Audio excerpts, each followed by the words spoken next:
안성환의 시사야.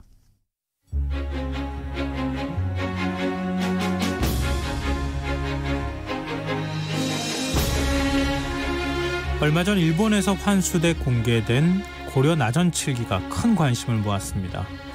이 고려 나전칠기는 전 세계에서 단 3점뿐인 국화 넝쿨 무늬 그릇인데요. 그 크기가 10cm도 안 되는 아주 작은 것이라고 합니다. 근데 이 그릇이 왜 그렇게 회자가 됐을까요? 흔적 역사, 오늘은 고려의 초극정밀 예술을 살펴주신다고 합니다. 경향신문 이규환 선임 기자 나와 계십니다. 안녕하세요. 네, 안녕하십니까. 우리 고려하면 고려청자 이것만 생각을 하는데요. 이건 좀 다르네요. 그렇습니다. 고려의 3대 예술품이 있죠. 고려 나전하고 불화, 그다음에 아까 얘기했던 청자 이런 게 유명하죠. 근데 청자는 그래도 조금 많이 남아 있는 편이고 고려 불화 역시도 없다 그러지만 전 세계 한 160여 점, 그리고 국내 한 10여 점 남아 있거든요. 그러나 고려 나전의 경우는 거의 남아있는 유물이 없습니다. 근데 이게 3점밖에 없어요? 3개? 네, 그렇습니다. 이런 형식의 이 유물은 3점밖에 없는 거고, 이 유물은 사실은 14년 전에 2006년에 국내에 공개된 바가 있어요. 그러니까 당시 국립중앙박물관이 나전칠기 특별전을 열었는데요. 네. 이 특별전에 출품이 된 유물입니다. 작년에 이 해외에 나가 있는 문화재를 관리하고 구입 기증 환수를 담당하는 곳이 있거든요. 네. 문화재청 산하의 국외 소재 문화재 재단인데요. 작년에 요 재단에서 일본인 소장자하고 오랜 협상을 벌여서 지난해 말에 구입을 했습니다. 이게 그냥 기증받은 건 아니죠? 그렇습니다. 예. 만약에 그러면 우리가 사들였다는 얘기잖아요? 샀죠. 예, 샀습니다. 가격을 물어봐도 되나요? 예, 글쎄요. 공개하기가 어려워서 곤란하다고 하는데요. 한 가지 추측할 수 있는 거는 사례가 하나 있어요. 2011년에 국립중앙박물관을 후원하는 국립중앙박물관회라고 있습니다. 네. 여기에서 이제 일본에 있는 나전 경전함, 불경 같은 거를 넣는 그런 경전함을 구입을 해서 기증을 했는데 그때도 공개는 안 했는데요. 비공식적으로 알려지기로는 20억 원 플러스 알파다 이런 뒷얘기가 나왔었거든요. 그래도 이게 아까 굉장히 작다고 제가 말씀드렸잖아요. 네. 10cm 정도밖에 안 되는 건데 근데 20억 원이 넘는다 그러면 사실 굉장히 비싸고 값어치가 있는 거라고 볼 수 있는 거죠. 그렇죠. 이렇게 왜냐하면 나전 경전함의 경우는 그래도 세계에 한 9점 정도가 남아 있거든요. 근데 이번에 구입한 요 유물은 전 세계에 단 3점밖에 없다. 그래서 희귀하다라는 게 하나 있고, 그다음에 이 다른 유물들 같은 경우는 나중에 보선 흔적이 있는데 요 유물은 없어요. 그러니까 어떻게 보면 그래서 더 가치가 높다라고 할 수 있다. 예전 그대로 유물이기 때문에 네네. 그런 의미가 있다라는 평가가 있습니다. 근데 이 유물이 나전 국화 넝쿨 무늬 그릇이다. 이렇게 공식 명칭이 돼 있는데요. 이게 어떤 용도로 만들어진 겁니까? 합이라고 하는데요. 그러니까 그릇이라기보다는 용기 혹은 종지 이렇게 표현하는 게 좋을 것 같은데요. 우리가 모자 합이라고 하거든요. 이게 모자 합이라는 거는 큰 용기가 이렇게 있으면 그 안에 작은 용기들이 이렇게 몇 개 있는 그런 형식 우리가 아시지 않습니까? 그런 용기들인데 이거는 자합이라고 할 수가 있습니다. 안에 들어가 있는 작은 용기라고 할 수가 있는 건데. 뭐에 쓰는 거예요? 화장품, 화장용이라든지 혹은 방향제 같은 거, 향수를 넣거나 이런 방향제를 넣었던 용기, 종지일 수가 있다고 합니다. 그러니까 그렇게 작은 모양으로 만들었던 거군요. 보통 우리가 밥그릇이나 이런 걸로 쓴다 그러면 크기가 컸을 거 아니겠어요? 그렇죠. 그래서 이 그램에도 불구하고 단 3점 남아 있고, 그리고 온전한 형태로 남아 있는 게 중요하고, 무엇보다도 개인 소장이었어요. 나머지는 대부분은 다 박물관이라든가 이런 데 소장해 있기 때문에 살 수가 없지 않습니까? 근데 이제 개인 소장이었기 때문에 유일하게 매입할 수 있는 유물이었다라는 게 있고, 그다음에 유물 길이가 10cm 남짓이고 무게는 50g 정도 됩니다. 그래서 평가를 하기를 보면 영롱하게 빛나는 전복 껍데기, 그다음에 온화한 색감의 거북 등껍질, 그리고 금속선을 이용한 치밀한 장식 해서 고려 나전 칠기 특유의 격조가 고사란이 반영된 수작이다. 이런 평가를 받고 있더라고요. 아니 10cm 남짓이라고 하는 아주 작은 그릇인데 거기에 낮은 칠기를 이렇게 했다는 얘기는 그 좁은 공간 안에다가 굉장히 정밀하게 뭔가를 이렇게 문양을 넣거나 이런 걸 했다는 거잖아요. 그렇죠. 우리가 보통 예전에 어릴 때 보면 자개를 박는다 이런 표현을 쓰지 않습니까? 그래서 이 바다에서 건져낸 전복이나 소라 껍데기, 진주 껍데기를 가공한 것을 우리가 자개라고 하는데 이런 껍데기를 아주 갈아서 아주 작게 오려서 뚜껑과 몸체는 국화와 넝쿨 무늬를 반복해서 붙여놨고요. 그다음에 손끝으로도 짚기도 어려울 정도의 매우 작게 오린 나전, 이것이 빈틈없이 빼곡하게 배치가 되어 있습니다. 그리고 뚜껑 가운데에 새겨진 큰 꽃무늬하고 국화의 꽃술, 여기에는 고려 나전칠기의 대표 특징 중에 하나인 대모복채법이 사용됐다고 합니다. 대모복채법이요? 예. 처음 들어본 말인데요. 이 대모라는 게 바닥 거북의 등껍데기거든요. 이 등껍데기를 아주 투명하게 얇게 갈아요. 예. 간 뒤에 안쪽에 안료를 바릅니다. 그러니까 그걸 칠하니까 앞면에 비쳐 보이게 되잖아요. 네네. 그런 기법이고요. 그리고 뚜껑 테두리를 보면 점이라든지 작은 원을 구슬게 매듯이 연결시켜서 만든 장식이 매우 촘촘한데요. 그리고 금속선으로 넝쿨 줄기를 표현했는데 두 줄을 꼬아서 외곽선을 장식하고 막 그랬거든요. 그러니까 국화꽃이 지르면 10mm니까 1cm 정도 되고요. 네. 꽃잎 길이는 3mm, 폭은 1.5mm 정도에 불과한데요. 사실 기사도 많이 나왔기 때문에 그 사진을 보면 뭐 좋으실 것 같습니다. 요즘에 뭐 나전칠기가 유행이라는 얘기도 하잖아요. 네. 제가 어렸을 때 집에 가구는 전부 나전칠기로 돼 있었거든요. 그게 가격이 뭐 높고 낮음을 떠나서. 맞습니다. 근데 그거 요즘에 다시 구하려 하시는 분들이 굉장히 많은데 물량이 없어서 못 구할 정도다. 예. 이렇게 또 얘기가 되던데요. 그래서 아마 많은 분들이 더 관심을 가질 것 같아요. 이게 아마 초정밀이라서 그럴 것 같은데요. 그래서 요거를 본 전문가들이 이 작품은 정말 고려 나전의 전성기인 정말 12세기를 대표하는 작품이다라는 평가를 하더라고요. 이게 근데 그러면 12세기면 네. 지금 800년, 900년? 그 정도 한 900년 가까이 된 거잖아요. 그렇죠. 네, 그렇습니다. 이게 어떻게 이렇게 보관이 잘 될 수 있어요? 근데 이제 이 용기를 보면 꽃잎 이파리가 떨어져 나간 것이 좀 보이거든요. 근데 이런 부분, 오히려 이 부분이 이 용기의 가치를 높이는 요소다라고 하거든요. 다른 뭐 나전 유물을 보면 수리한 흔적이 좀 있고 뭐 아까 좀 말씀드렸지만 네네. 이 용기는 원형 변형 없이 그대로 전해져 내려왔다. 고려 때부터 이런 것이 이제 오히려 문화재로서의 가치가 더 높다라고 할 수가 있고 그리고 이제 국립문화재연구소에서 비파괴 분석을 했어요. 파괴할 수는 없으니까. 네. 했더니 이번에 그 구입 반환된 용기는 전형적인 고려 나전칠기의 제작 기법과 재료를 사용한 것으로 나타났다라고 이제 분석이 나왔습니다. 고려 사람들은 어떻게 이렇게 정밀한 제품을 만들 수 있었을까요? 혹시 그 세밀가귀라는 표현 들어보셨나요?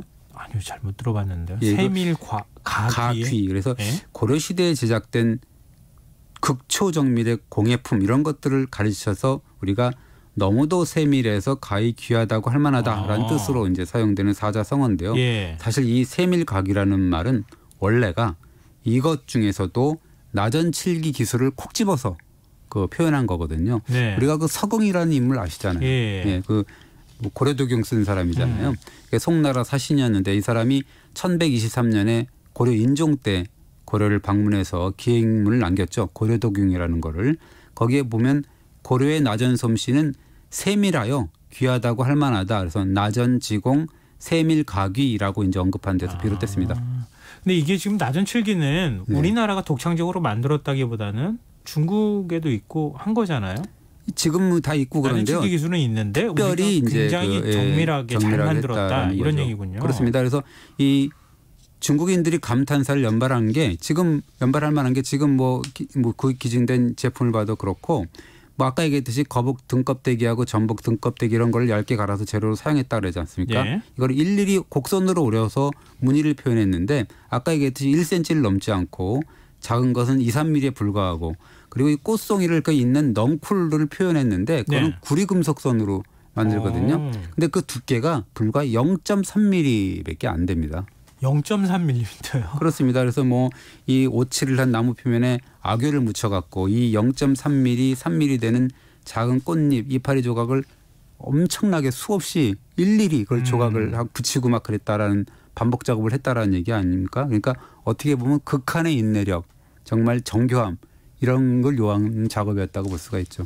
뭐 방송에서 극한 직업이라고 하는 프로그램도 있던데요. 그렇습니다. 이렇게 그래서 작은 것을 만들려면은 진짜 사람이 인내심에 거의 끝까지 가야 되지 않을까 싶어요. 그렇죠. 그러니까 2011년에 구입 환수된 나전칠기 경전함이 있다고 아까 말씀드렸는데 거기 네. 보면 그 나전 조각이 몇 개가 사용됐냐면 무려 2만 5천 개거든요. 그러니까 저처럼 성질 급한 사람 하다가 그냥 던지고 도저히 할 수 없는 작업이게 되겠죠.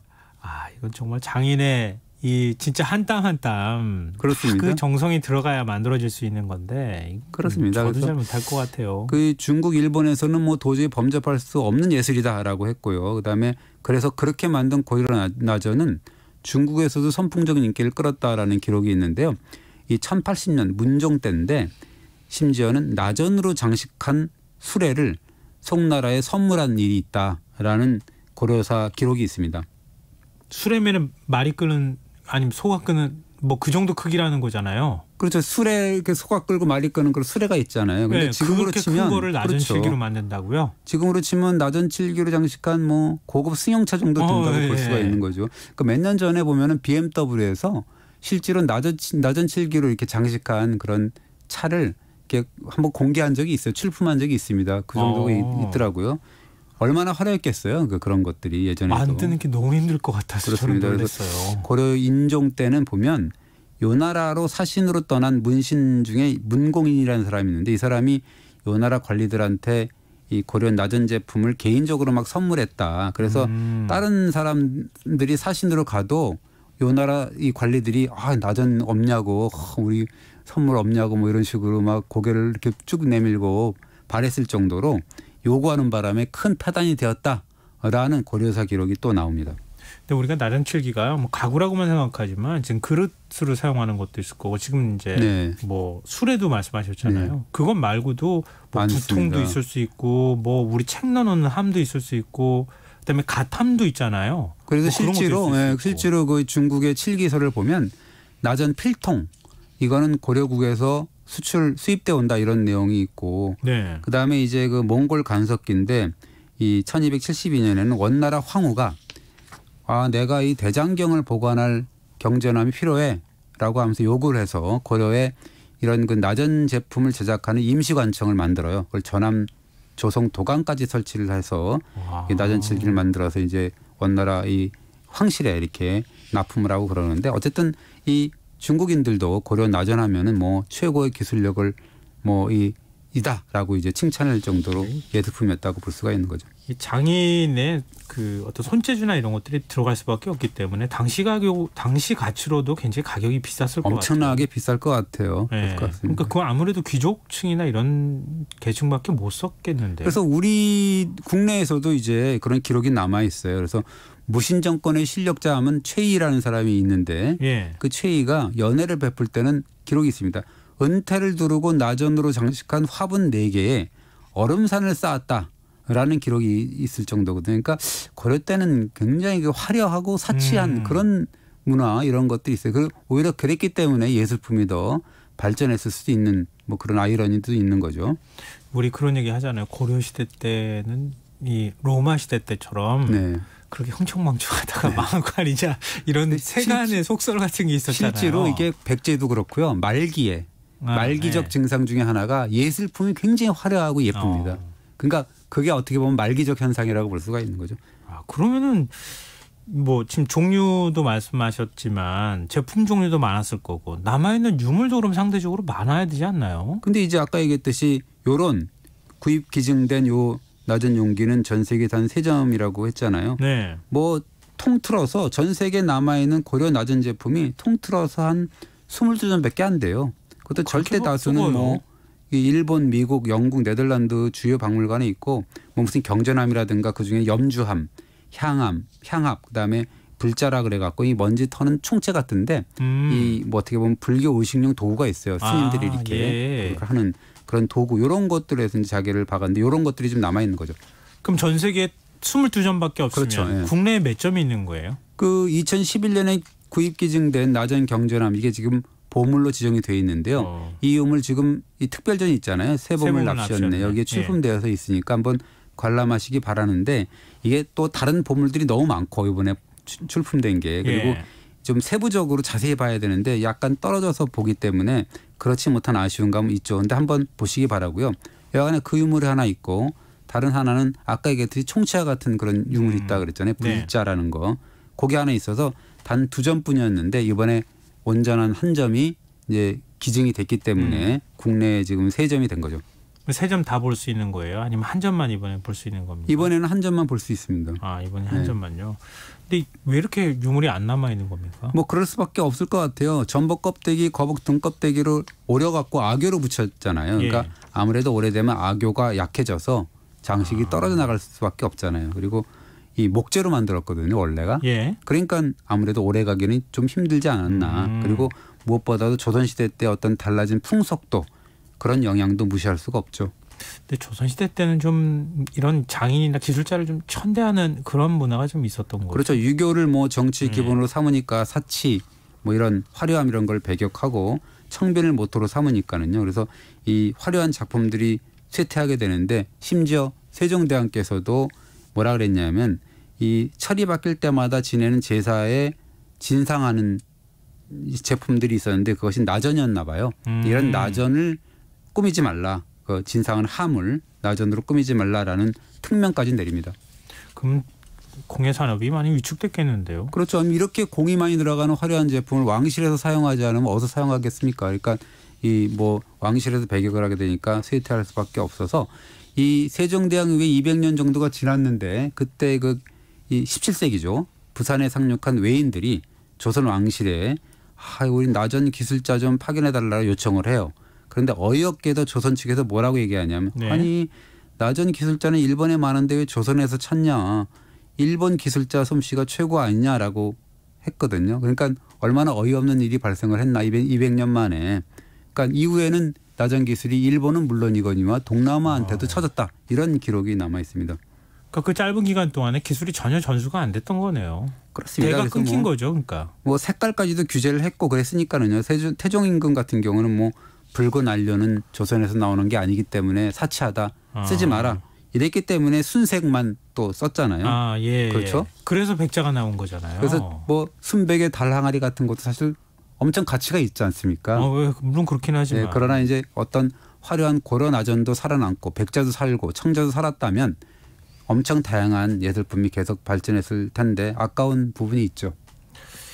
참 우리 조상들 보면 굉장히 정말 대단하다는 생각을 하지만 또 한편으로 보면 지금 이런 아쉬운 모습도 보게 되네요. 그렇죠. 이게 다양하게 좀 남아 있어야 되는데 이게 시대마다 뭐 그런 또 추구하는 바가 다르기 때문에 하는 거고. 근데 사실은 고려 시대보다 1300년에서 1400년 전에 청동기 시대 초기 철기 시대 때인데 어떻게 보면 고려 나전보다 더 아니면 걸맞는 맞먹는 정밀한 제품을 만드는 분들이 있거든요.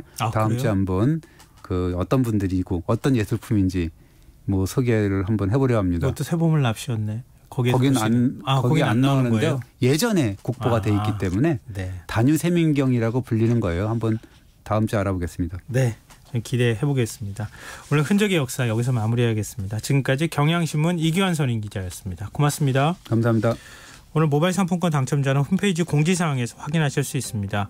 그리고 청취자 7721님께서 춘천 지금 비폭탄 엄청나게 쏟아집니다. 이렇게 문자 주셨는데요. 이 밤 비 피해 없으셨으면 좋겠습니다. 김성환의 시사야 여기까지 하도록 하겠습니다. 고맙습니다.